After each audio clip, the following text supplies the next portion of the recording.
Chapter 16.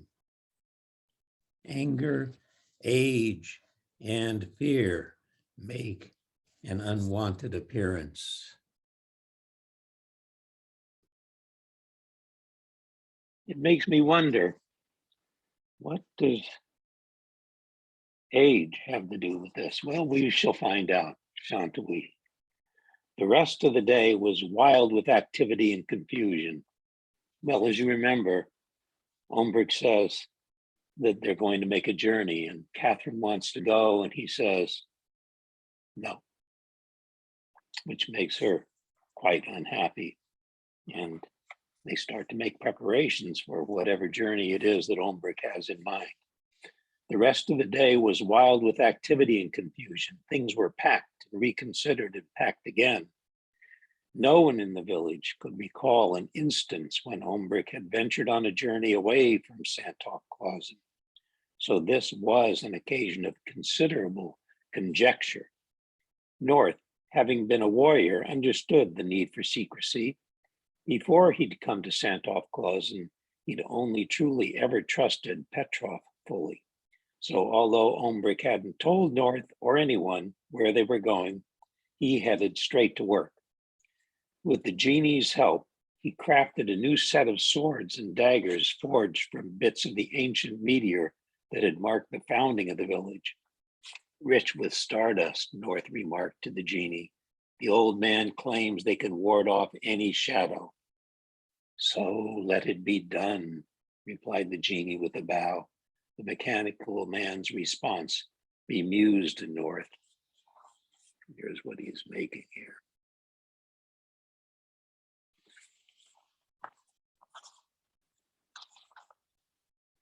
North stood in the middle of Big Root, sharpening the new swords. One must be more cunning than the enemy, he remarked thoughtfully to Ombrick, who had wandered over to see how he was coming along. And Pitch is as crafty as they come. The old man nodded and replied, clever lad. And though wild Cossack horses couldn't get him to admit it aloud, North basked in the old man's rare compliment. Let me see, I need to look back here for a moment. The genie's response bemused North.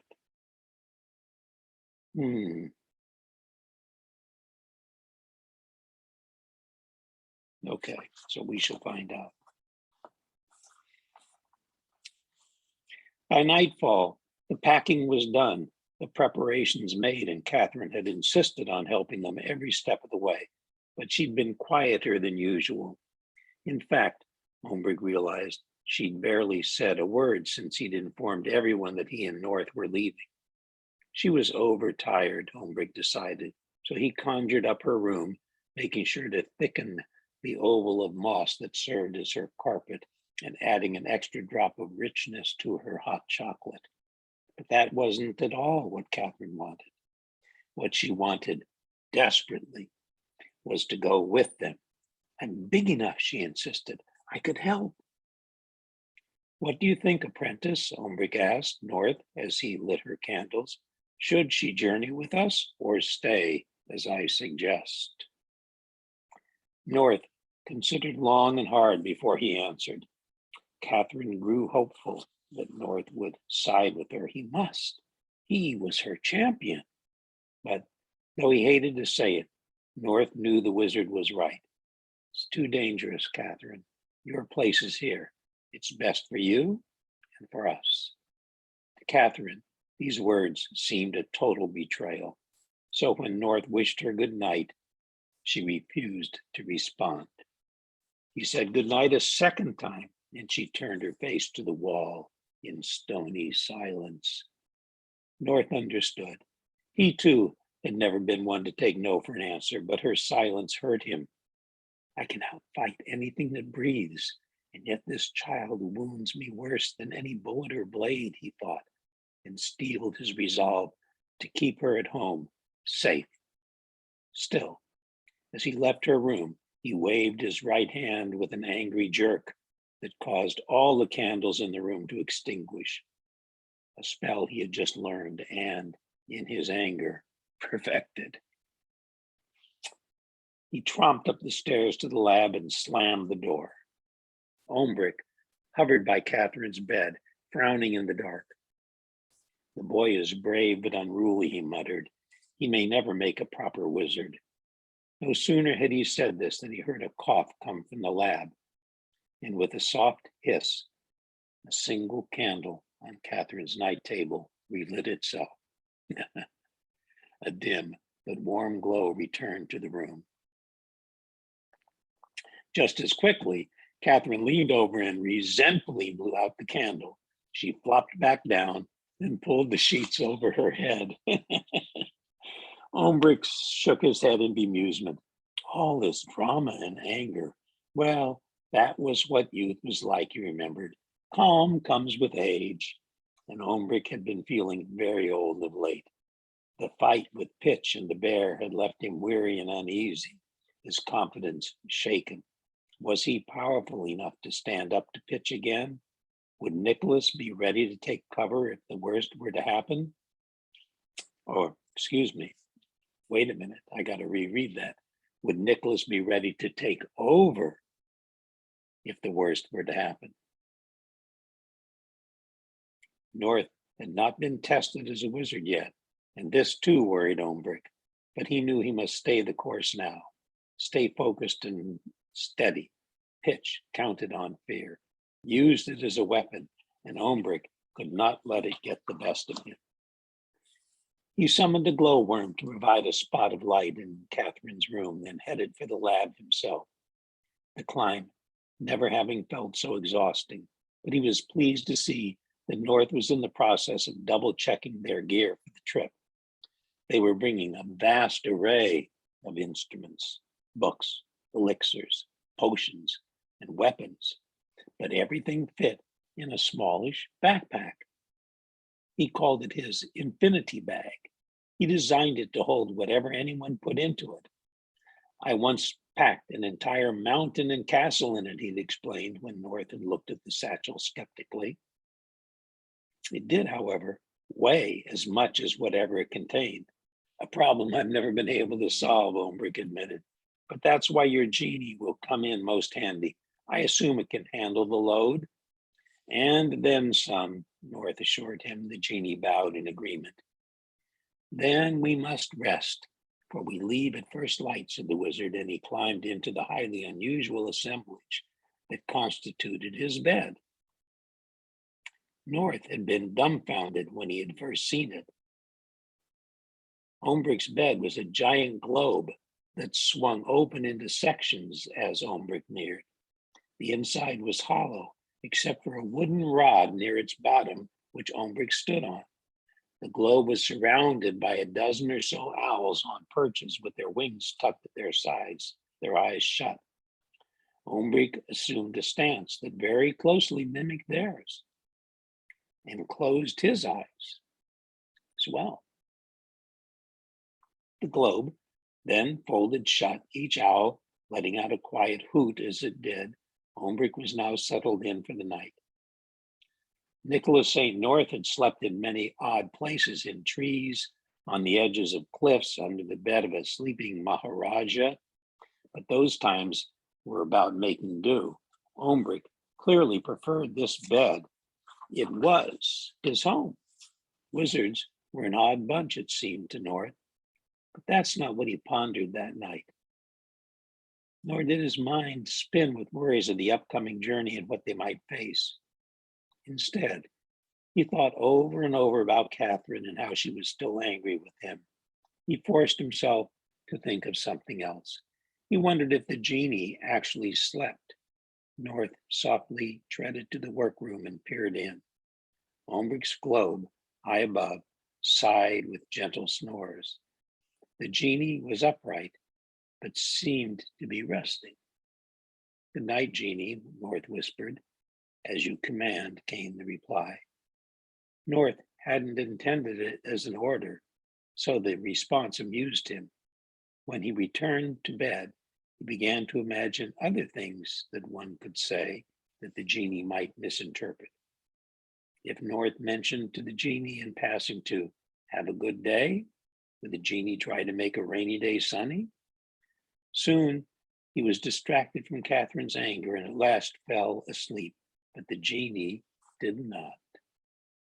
A small black spider was lowering itself down on a single strand of silk toward the genie's left ear. Spiders were quite common in Big Room. Ombrick spoke to them often, but this spider was different. It scrambled delicately into the genie's ear. Pitch was indeed as clever as they come.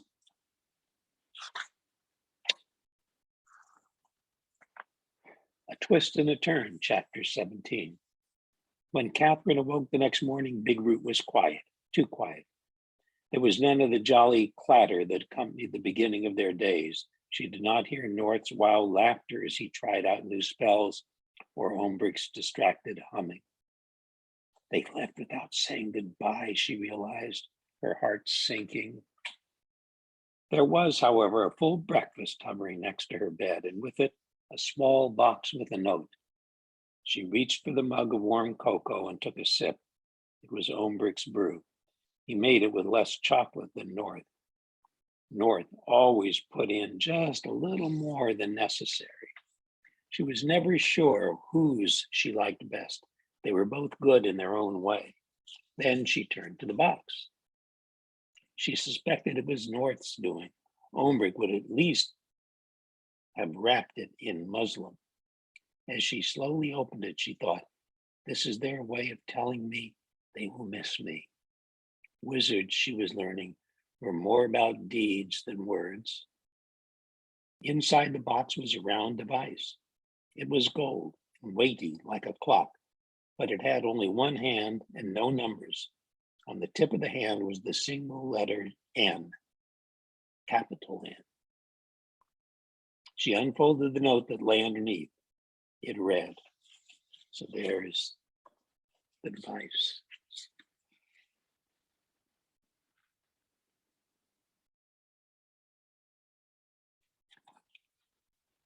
And here's the note.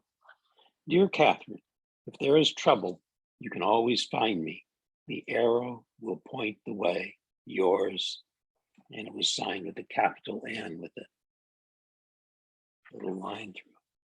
Her unhappiness dissipated a fraction. It was so like North. Only he would make a compass that pointed to himself. Catherine also knew it was his way of testing her. She could leave and follow them if she wanted, but they had asked her to stay with Petrov and the bear to keep an eye on things, and so she would. Still, she couldn't help but wish there would be a smidgen of trouble so she would have an excuse to go after them. The thought made her grin, but Ombrick always said, be careful what you wish for. She finished her cocoa and decided that wizards were annoying. Still, she threaded the compass's chain through her buttonhole and admired it once more. Catherine went about her day as she'd promised, freshening Petrov's hay and keeping the bear company, her new compass dangling against her blouse. She vowed not to look at it, but every hour or so she glanced down, keeping an eye on which way it pointed. North and Ombrick were moving quickly southeast, she could tell, and it couldn't have been much past dawn when they'd snuck off. North and Ombrick had indeed left at dawn. It had been a massive undertaking with lots of equipment and contraptions packed into the infinity bag that complicated the journey. Ombrick had to admit that North's ingenious genie was a major breakthrough in the blending of ancient magic and the magic of man. As they prepared to leave, Ombrick had lamented how, even with the genie carrying all of their supplies, it would be a slow and exhausting trek. But North had had a surprise for the old wizard. Genie, take us up, he commanded in a voice too chipper for that early in the morning. The genie bowed as usual, but suddenly from its back, shoulders, and arms there began to emerge the most beautiful and elaborate flying sleigh. every floorboard, deck, and bolt was a mechanical extension of the Genie itself. Wow. With their gear finally aboard, North turned to his teacher, trying not to look overly pleased with himself. "We are ready, I suppose?" asked Ombrick slyly, but he didn't wait for an answer. He climbed aboard, sat in what was obviously the captain's chair, and proceeded to examine the controls. North attempted to explain how the flying machine worked, but Ombrick interrupted. "Doubly clever you are, Nikolas, but I have studied Master da Vinci too." Leonardo da Vinci, huh? The old man recognized that North had taken much of the craft's design from the famous Leonardo da Vinci's sketchbooks, which were in the Big Root Library as part of Ombrick's conjured collection. "Da Vinci and I were good friends, you know," the wizard continued. "However, his design never worked properly." North shrugged. "I've made some improvements." He pulled a lever, touched a button, then twisted a key. The propellers began to spin, and within seconds, the flyer took to the sky. By evening, they were more than 1,000 miles away from Sandhawk-Clawson. Every now and then, Ombrick glanced at his pocket globe and determined where they should turn next. "Head 20 degrees to the west," he shouted above the wind, and the Genie, of course, piloted them as ordered. Ombrick still hadn't shared the secret of their destination, but North had a pretty good idea where they were. In fact, their destination filled the sky in front of them. It was impossible to miss. And here they are.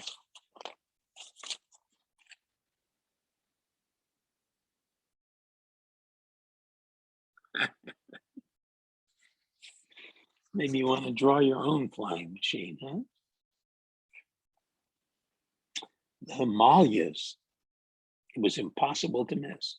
The Himalayas, the tallest mountains in the world, vast, snow-covered, beautiful, and forbidding. North had never seen them. There'd never been anything there he'd wanted to steal. Thievery was not on his mind at the moment, though, just excitement and anticipation. What's the old boy got us into, he wondered. Would there be a battle? North hadn't been in combat for months. He hadn't tangled with so much as a stubborn jar lid since Pitch had attacked Big Root.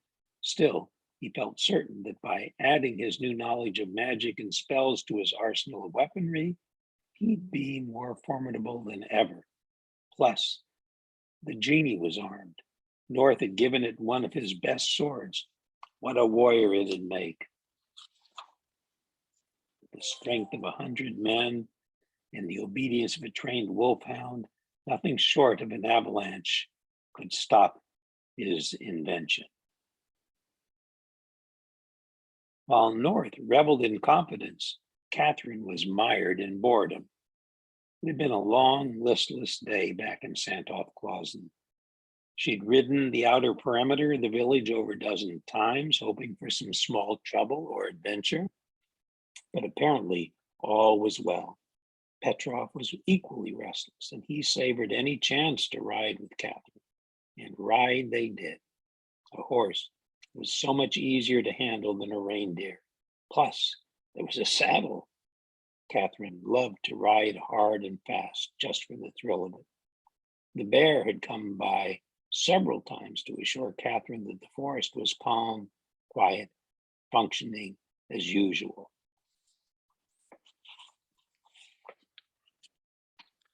The bear.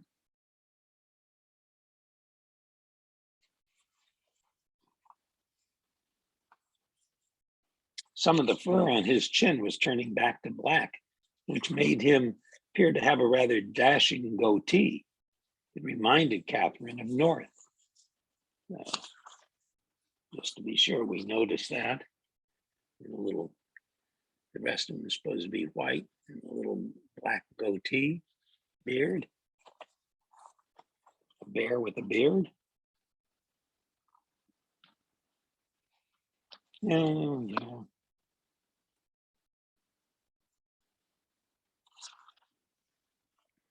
The only event of consequence that day was also the worst. Petrov had tripped as they rode back to Big Root for the evening.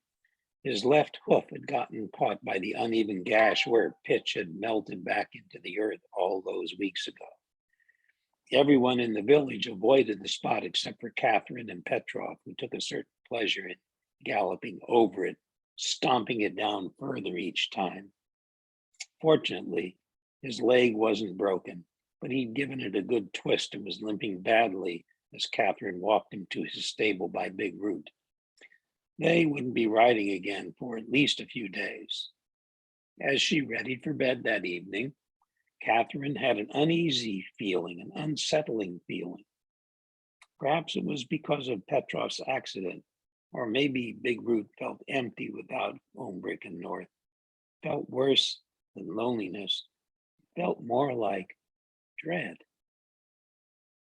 Catherine's last chore of the day was to feed Ombrick's owls. She'd been so distracted by this uneasy feeling that she'd nearly forgotten about them. Dressed in her nightgown, holding a candle in one hand and the owl's favorite tidbits in the other, she made her way to Ombrick's lab. When she opened the door, she stared in surprise. His library was uncharacteristically messy. They'd left in a hurry, to be sure, and North wasn't quite as fastidious as Ombrick, but still, what a mess. Thinking how pleased they'd both be to come back to a neat workplace, Catherine began to straighten things after she'd fed the owls. She could barely make heads or tails of the peculiar writings and drawings. They were in Latin or French or some ancient language she didn't yet know. She was surrounded by things that were at once familiar and yet strange and unknowable. As Catherine was about to close one of the books, something caught her eye. There were several odd indentations in the soft, pulpy paper. Ombrick took impeccable care of his books. He even wore gloves when he leafed through some of the most ancient of them. She'd never seen anything like these marks in his books before. She turned a dozen or so pages and found the same small dents, but they weren't dents at all. They were fingerprints. She grabbed one of the many magnifying glasses that were scattered among the clutter. There seemed to be a pattern within each mark, swirls, as in real fingerprints, but more graceful and unusual. She'd seen something like it before, but where? As she struggled to connect her memories, the feeling of dread deepened, and when the pieces came together, she stopped in panic. The Robot Genie. These were its prints. She knew Ombrick would never entrust these spells to a machine. While Ombrick slept, the genie must have been studying his books. Catherine hurriedly looked at the book's cover. She could decipher the easy part. Spells of what? Of what? She'd never seen the next word before and needed to consult two different dictionaries to piece it together. But once she did, she gasped. The title read, Spells of Enslavement. Chapter 18. Sly is the evil that travels unknown. It had been roughly an hour since Ombrick had started to suspect that the genie was now likely controlled by pitch.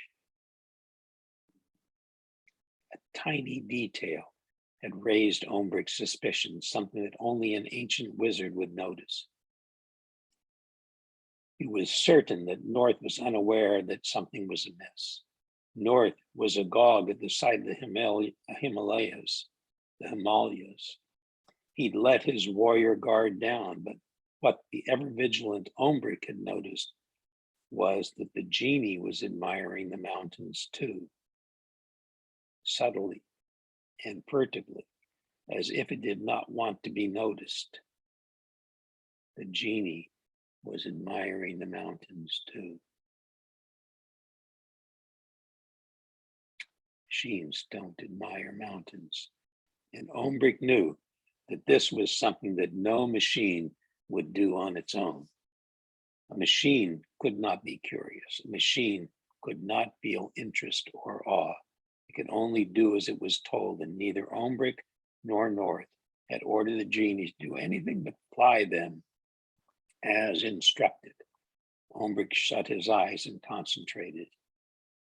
Even from miles away, he could still communicate mentally with his owls in Big Root. Within a few seconds, he heard them. "Catherine gave us more food than you do," they said. "We want bigger portions from now on." It took some mental wrangling, but eventually the drowsy, well-fed owls were able to focus on the question the wizard was asking them. And one of them remembered having seen a spider just above the genie's head the night before. The owl had thought nothing of it and had gone back to sleep. Spiders in Big Root were not an unusual occurrence. They told marvelous jokes and were awfully good at tickling. "What sort of spider?" Ombrick inquired silently. "An odd spider," the owl responded, "completely black. A wolf spider, I believe." That was all Ombrick needed to know. Russian wolf spiders were dormant in winter. He knew that much. And the likely conclusion was this: Pitch had made his way through Ombrick's defenses in what at first glance was the most simple of guises, a house spider. But how to proceed? With Pitch now controlling the genie, Ombrick knew that his and North's best chance was to catch the robot off guard and defeat it. But could they defeat a machine of that strength? A machine, Ombrick recalled with a cringe, that was armed with one of North's hand-forged swords. And it was more than their own safety at stake. Pitch was clearly out for them both, and he was probably after the lost relics of the Moon Clipper as well. The genie must not get near our true destination, Ombrick determined. There was no telling what Pitch would do if he found what they were looking for and the power it possessed. And they were quickly honing in on that place now. Ombrick had to trick the genie. He would need to rely on incantations and magic, and timing would be everything. "The base of that peak, that's the place. Land there, genie," Ombrick shouted, quickly pointing to the mountain looming ahead of them. "As you command," said the genie, and with a slight shift in direction, it guided the ship down to the snowy drifts below. Ombrick tried to catch North's attention, but the apprentice was too busy looking about the landscape. Cheeks flushed with cold or excitement, Ombrick could not tell. North asked, "Is this the spot?" "Indeed it is, Nikolas," replied the wizard.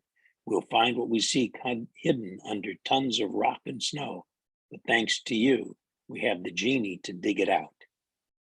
North continued to gaze about intensely. "Perfect place for an ambush," he muttered, "where sitting ducks or any force that might lie in wait," and he drew both swords and stepped out of the sled, alert and ready. Ombrick knew he'd have to be very careful now. He gripped his staff tightly. A machine could be stopped by one spell, but if that machine was controlled by an evil from inside, it would be much more difficult. Ombrick's feet crunched in the snow as he tried not to pace. He'd sifted through his memory, seeking the most effective incantations. Then he had it. 2 spells, spoken simultaneously without hesitation or flaw, could do the trick. Such an incantation would take 4 seconds, maybe 5. But 5 seconds was a long time when faced with a situation this dangerous. Ombrick would need to distract the genie and time his spells with perfection. "Genie," Ombrick began, "retract your airship and prepare to dig." What happened next was almost imperceptible, but Ombrick saw it. The genie hesitated, and now Ombrick was certain the genie was possessed. As he was thinking this, the genie began folding the ship back into itself, Ombrick had the spells clearly in his mind. He was ready to blurt them out when suddenly, without warning, North attacked the genie. Even more quickly, the robot unsheathed its own swords and deflected North's blows. I knew it. It's possessed, Ombrick, North cried. I didn't tell it to defend itself. North slashed furiously at the genie, but the robot met every one of North's thrusts. A fleeting moment of pride in North's good intuition flashed through Ombrick's mind, but he couldn't dwell on it. For now was the time. Invoking two spells at once is something only the greatest wizards can do, and Ombrick was doing it flawlessly, equally flawlessly. North was fighting the genie. His precision, fed by his fury, was uncanny. I can't recall ever fighting better, North was thinking, while Ombrick was racing to utter the last of the spells. Just as the wizard thought he was going to make it, he found he suddenly had no control over his mouth. It felt frozen. Then the icy feeling spread to his face, then shoulders, until his whole body was stiff and paralyzed, and it was shrinking, shrinking. He fell to the ground with a small thud, followed by a second one. North. The two found themselves suddenly lying in the snow, unable to move. The genie looked down at them both. A dark and terrible laugh echoed from deep inside its chest. It was a laugh like no other. It was the laugh of pitch. May I be your apprentice too, Master Ombrick, he snarled. I learned your spells of enslavement quickly enough. North struggled to look over at Ombrick, but he couldn't even blink. Then he began to realize that he wasn't just paralyzed. You're my slaves now, gloated the genie. My little puppets. It was true. They'd been turned into small porcelain versions of themselves, no bigger than dolls. Small porcelain versions of themselves, no bigger than dolls. Think of it. Wow. The genie hunkered beside them, casting a massive shadow over their tiny bodies. Now tell me of this weapon you seek.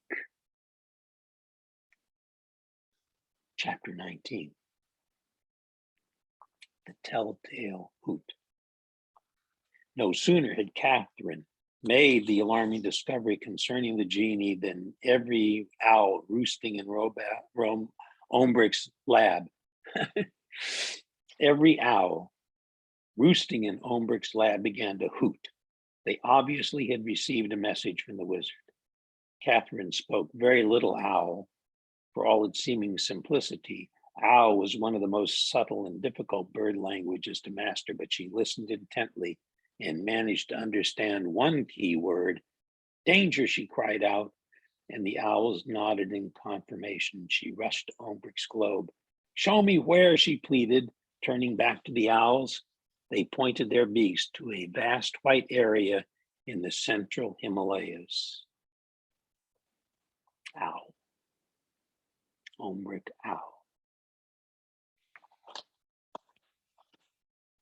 Ombrick and North are in danger. Ombrick and North are in danger? She asked one last time, as if wanting to be absolutely sure. The owls seemed to understand, for they hooted vigorously.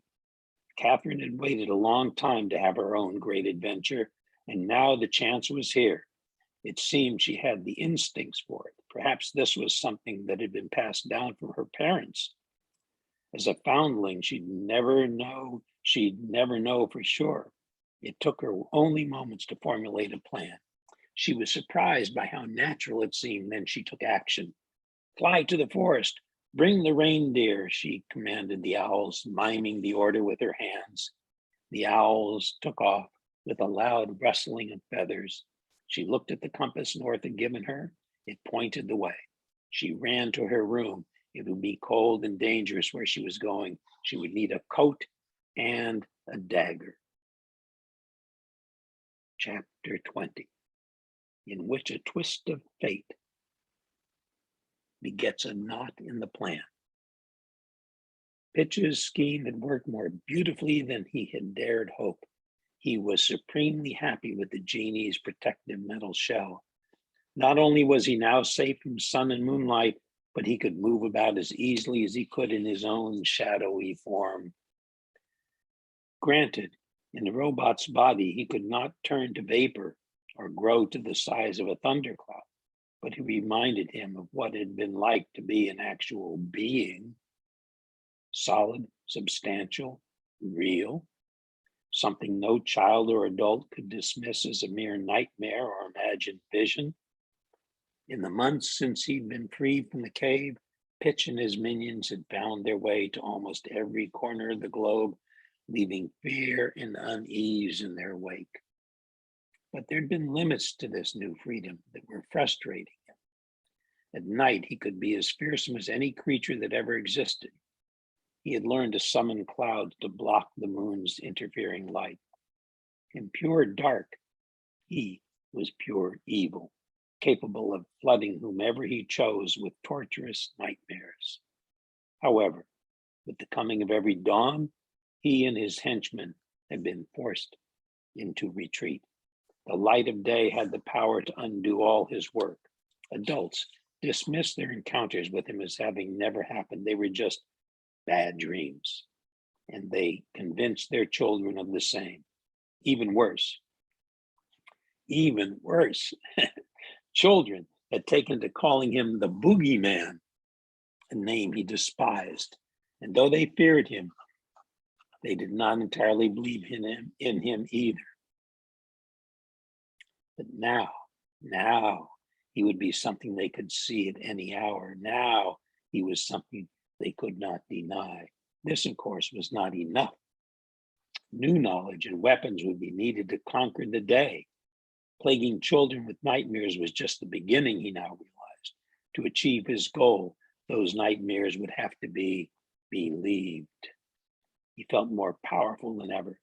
No force could stop him. That bear, that meddlesome tree, they would all fall to him now as quickly as that idiotic old wizard and his feckless apprentice had. But first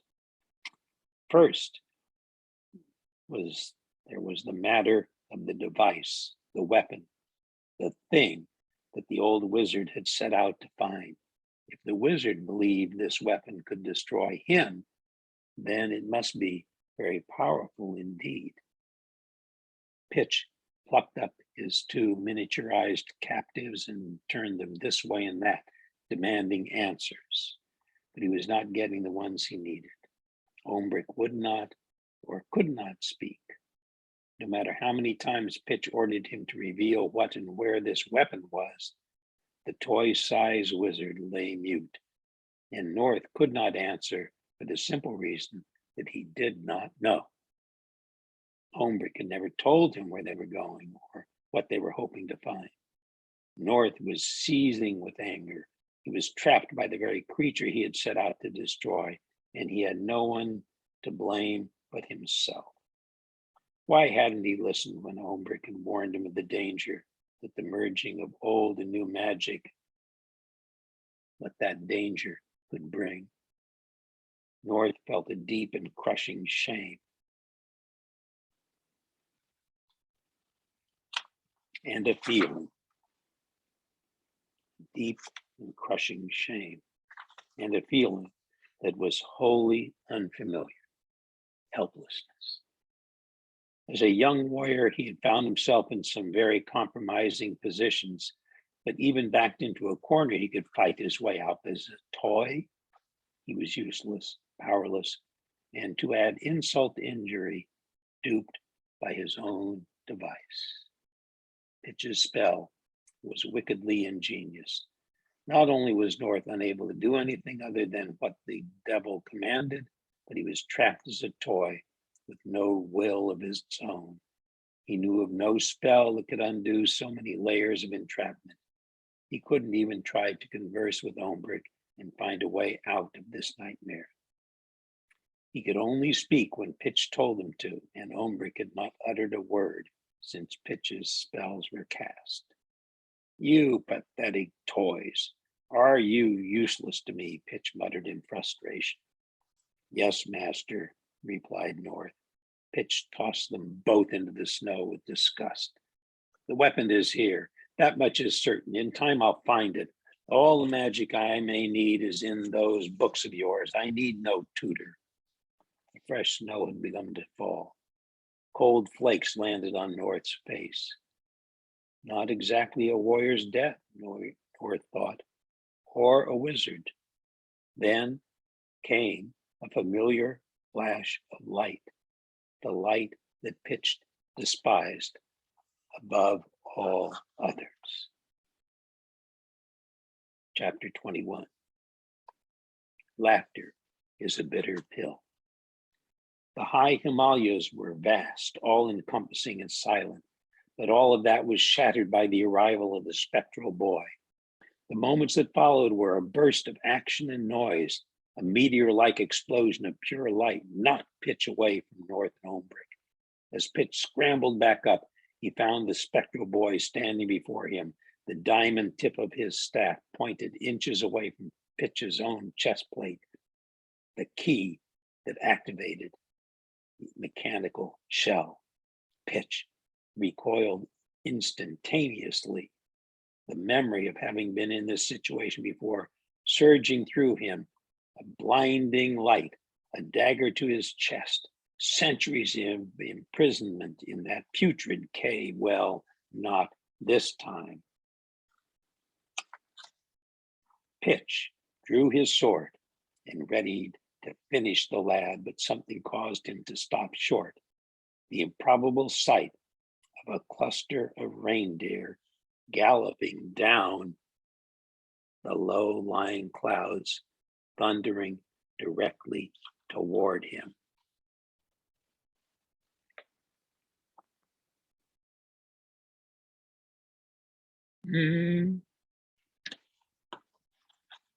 Wow.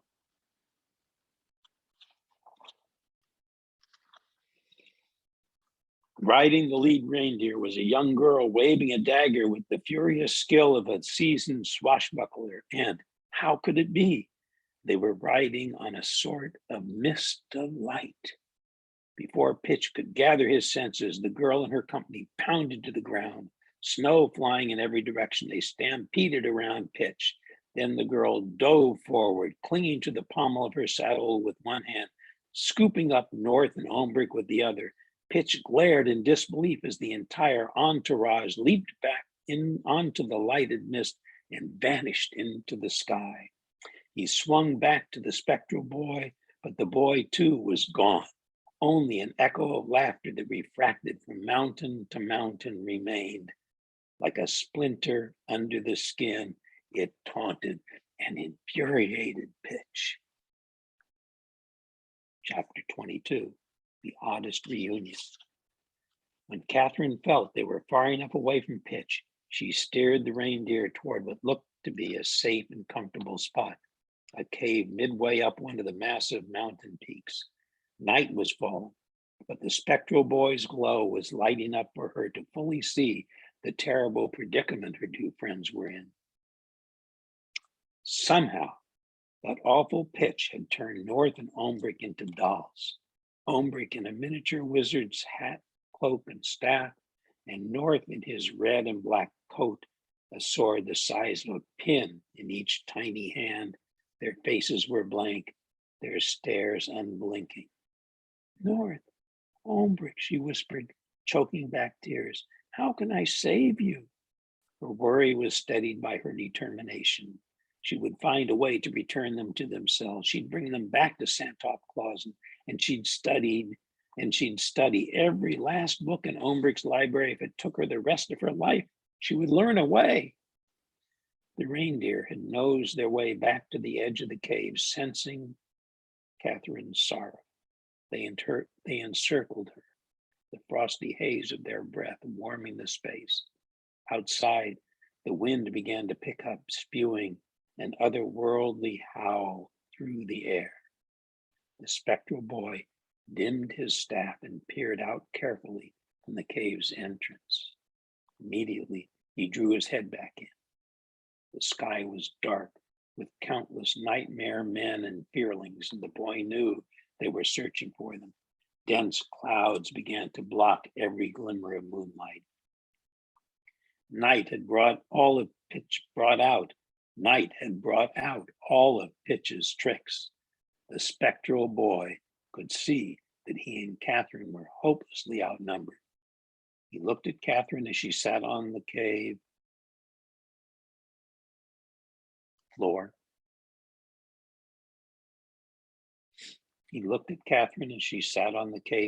Rocking back and forth, holding her friends close to her. She'd wrapped the corners of her yellow coat around them. The boy had watched her often since that first night in the forest when she alone had been unafraid of the fearlings. Then he'd seen her again up in the clouds. He'd never seen a small one up there before. Her smile had enchanted him, made him feel happier than he could ever remember. Then, this very morning, he'd seen her friends, the old man and the young one with the red coat in the clouds. But they left her behind. That didn't seem fair. So he'd been on his way to check on her when he'd heard her asking the owls to fetch the reindeer. She wanted to catch up to the tall friends. Well, who was better at playing catch than he? So he focused his powers on creating a highway of light, and the girl knew just what to do. But as they sped across the continent, the boy saw that she looked scared. She looked constantly at the compass hanging from her neck, then straight ahead. Only once did she take her eyes away from the horizon to glance at him as he flew beside her. Why was she scared? He wasn't sure, but he knew she was not smiling, and he wanted to see that smile again. Now they were trapped. How had he let her guide them to a cave of all places? And he knew all about being trapped. Hadn't he been exactly that until his moonbeam came and set him free? Soon the fearlings would find the cave, and then what? The boy peeked past the cave's entrance once more. The fearlings were coming nearer, but the boy had an idea, a chase, the best chase ever. And this time, it would be more than just a game. He held the diamond tip of his staff close to his face and grinned at the moonbeam inside. He and the moonbeam had become comrades. The beam was ready. Then the boy looked back at Catherine one last time. In an instant, he was gone. Holding his staff aloft and shining brighter than ever, the boy flew into the sky, swooping and circling till he was very sure every one of Pitch's soldiers had spotted him. Then he rocketed toward the clouds. The armies of darkness banked left and followed. The end game was on.